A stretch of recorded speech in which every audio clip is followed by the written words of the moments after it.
We had a number of challenges that we needed to fix in terms of resource, in terms of skill set, in terms of meeting the culture the club wanted to achieve.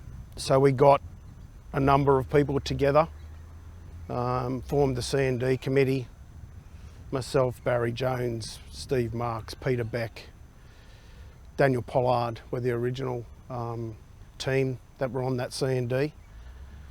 We put together a coaching philosophy that we thought might be aligned to the club and the board and the members, presented it to the board, got them aligned to it, and then started putting plans together to execute that strategy, which included interviewing every single coach, getting them to apply through applications and with all their experience and CVs together, and then sitting down and having a conversation with every single coach, whether there was one coach nominated for an age group or 10 for the age group. We wanted to make sure we were choosing the right type of coach that could execute, I suppose, the strategy and the plan of the C&D and of course what the board was looking for. And I think some of the successes that we've seen, in particular over the last 4 or 5 years, in terms of on-field performance, but also the off-field communication that we get from other clubs talking about how proud we should be of X age group. We played them on the weekend. They're a credit to you. So those types of things are working. So we get lots of first-time coaches. That's how I started as well myself. You may have played the game or other games, know what a team environment looks like, but you've never coached.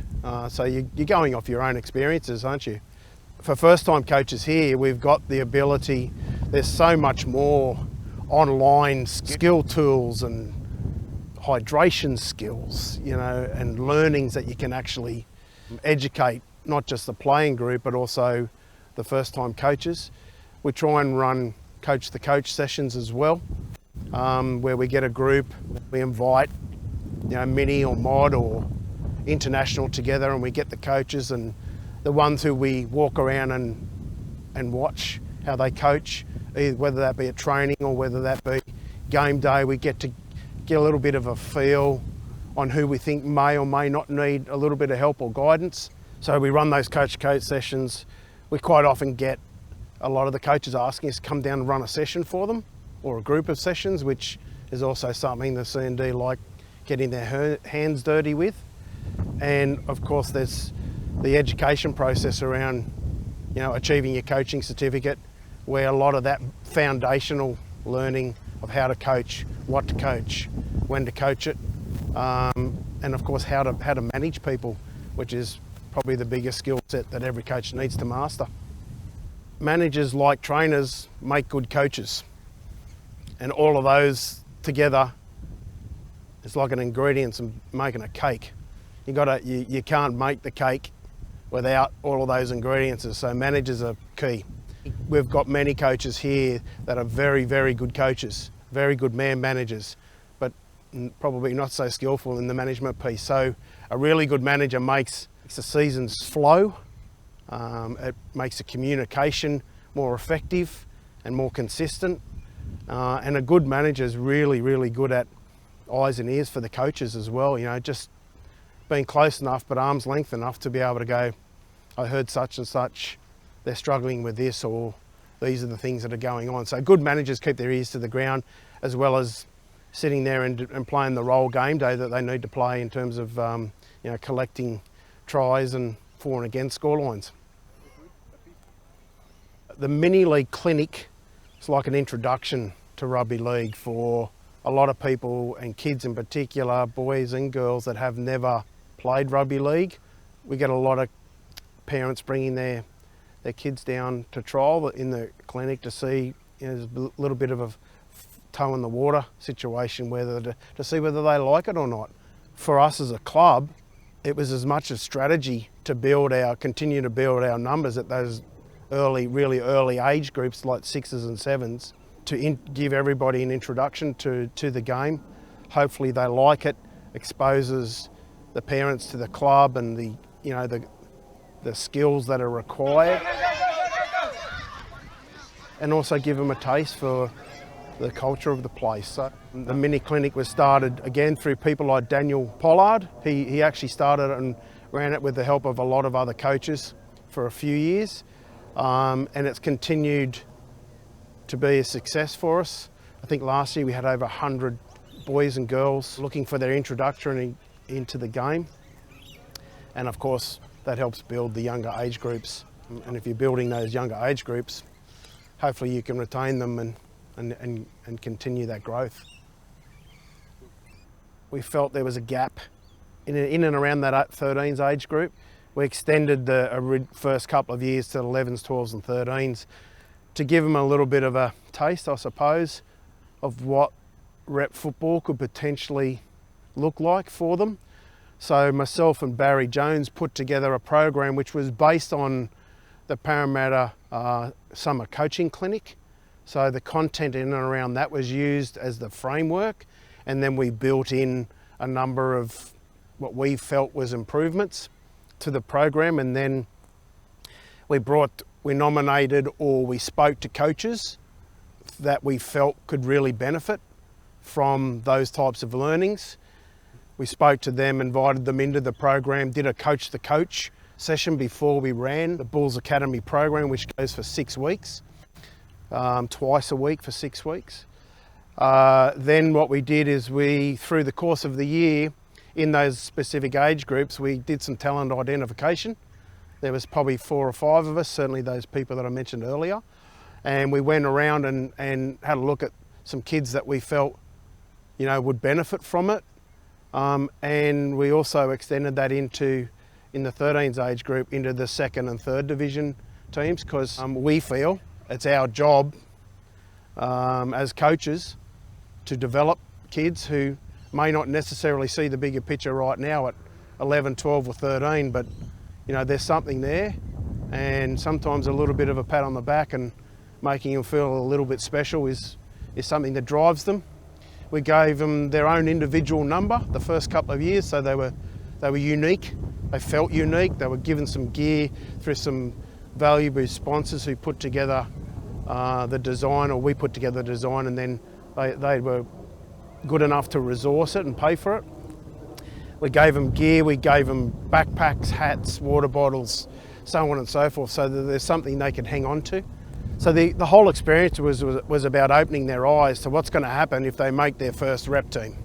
Training wise, physical wise, dietary, all the expectations, weights, weight training, everything. So the concept was to really expose the kids to that next level and give them a leg up, so that because we didn't miss them in that 6 weeks. We got stuck into them, and we probably asked a few kids to do something they've never even thought that they could do.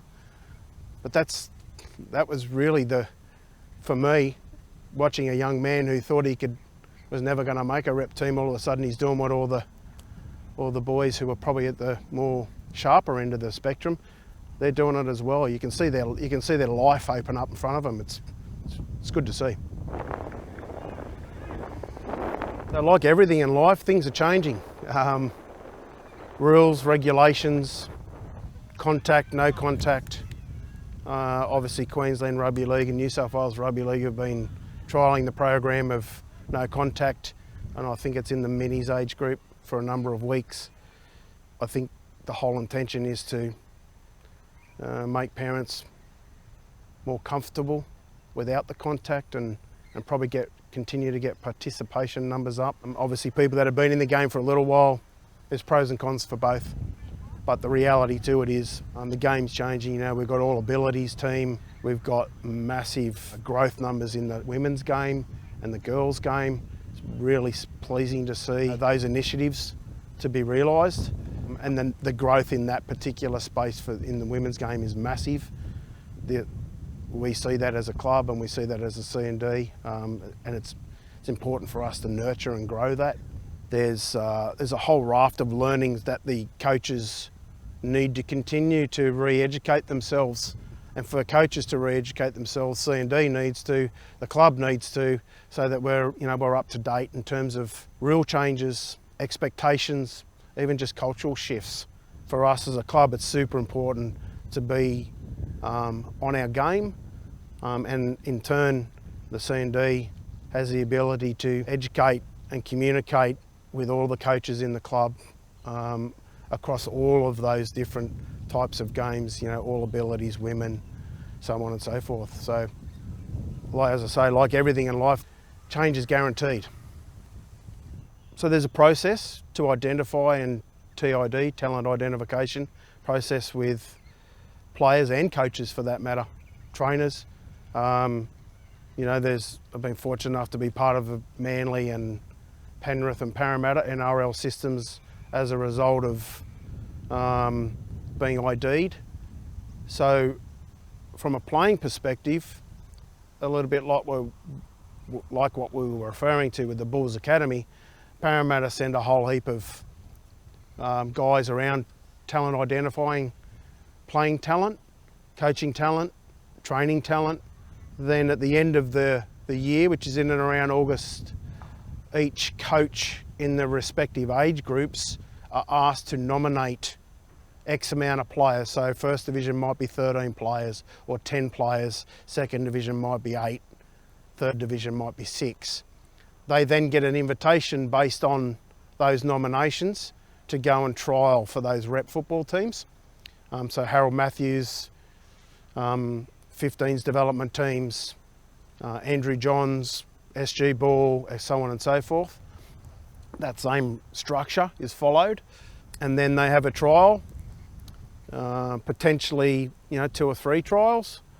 They get selected in a squad of about 40, 45 players, and then they go through a pre-season, if you like, and that 45 is then trimmed to about 20, 25 from the playing roster. You know, that 6 weeks of pre-season's intensive, and it's a good program.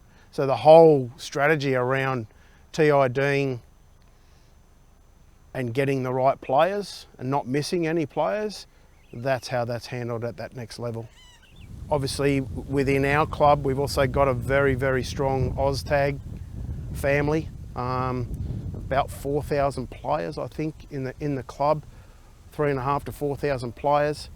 So it's a huge fraternity, and it's another spin-off to rugby league. We're fortunate to have won the club championship, so I believe at a recent state titles and national titles for the first time. So relatively new kid on the block in terms of that rep space for Oztag, but we're making big inroads, and the whole Oztag community should be very proud of that. 60 years of a football club means that you've had 60 years of coaching. So we've been very fortunate in my time, which is about almost 30 years involvement at this club, to have some exceptionally strong man leaders, and of late, some women leaders as well. I think, guys who, Tim O'Brien's, Alan Cook's, Steve Sullivan's, Grant Leaf, coached a particular age group when we first got here that I don't think lost the game in 6 years. You don't achieve those things unless you're capable. And obviously of recent times, we've got some very strong senior coaches and junior coaches that are doing an exceptionally good job. The Simon Gwynns, the Isaac Gormans, the Michael Withers of the world, who coach multiple teams, winning multiple teams, and also, has the ability to inflict their knowledge, I suppose, not just on the particular playing group, but also the club as a whole. I think the Isaac Gorman, the Sean Warpoles of the world, the Sam Sheppards, all who have given back and come into the coaching ranks with a particular age group, that's pleasing to see from a cultural perspective, but it's also pleasing to see that the kids get to be exposed to that senior level of footy. Those boys have been playing a long time. Sean, 300 gamer plus, and still going in the grand final this week for the Sydney Shield. He's the captain, the front rower, giving back to the kids and teaching them what's going on at that next senior level is important. And then of course you've got guys like Isaac Gorman who, came in and, has been a very successful junior coach, been awarded Coach of the Year award 1 or 2 years ago for his efforts. So, it's really pleasing from a C&D point of view to see the older boys giving back to the younger kids, male or female. So we keep using the word as culture, but that's part of culture. That's part of a winning and a successful culture, is people wanting to come back and give back because they love the place. And coaching for fraternity at its best is really good at that. Like the likes of Luke Keary and Josh Currans of the world, who haven't just made NRL careers, they're actually forging very successful NRL careers. You look at Luke Keary, who has won 2 or 3 NRL premierships, played for his country, played for Ireland at the World Cup. He's one of the world's best humans on top of it, and he's only a phone call away if we ever need him to come and have a chat to teams, to coaches. I quite often used to get him to come and present the trophies at the Bulls Academy, to a select group of individual winners. So he's never far away. So it's very pleasing, makes you very proud. Josh Curran, on the other hand, having an outstanding season or 2 is really stamping his authority at that level. So there's many more players from this great club that have jumped to that next level and an NRL level. And the most pleasing thing is, though, that they're probably better humans than they are rugby league players. So that's what this club's all about. Senior football coaching identification process is handled by the senior coaching C&D. People like Paul Griffins and Michael Gramos and maybe some other people along the way, like Craig Cullinane and all those people. Identify, discuss and bring into the organisation. Obviously the senior coaching ranks require probably a little more experience in terms of man managers and coaches. There's a big group between the Sydney Shield teams and the A grade, as well as the Ron Massey squad. So you put all those 3 together, there's 80, 90 players, as well as support staff. So you need to get the right people and the right structure in place. And again, that word culture keeps coming back. So they all need, the coaching staff and support staff need to fit that culture as well. So it's not just a matter of picking what is perceived as the most successful coach. If they don't fit your culture, you're wasting your time.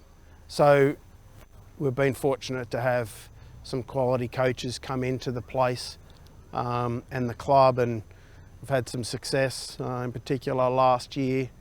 But this year we're seeing people like Matt Kelly's of the world, who's coached at the club for a few years at the junior level, but coached the Sydney Shield team to a grand final this weekend. So he's clearly doing a good job, and things are on the improve in terms of bringing not just the Ron Massey team through with quality, but also Sydney Shield and A grade and so on and so forth. So picking coaches, picking support staff for that senior group is vital to make sure that we continue the journey of getting the right people in the right holes.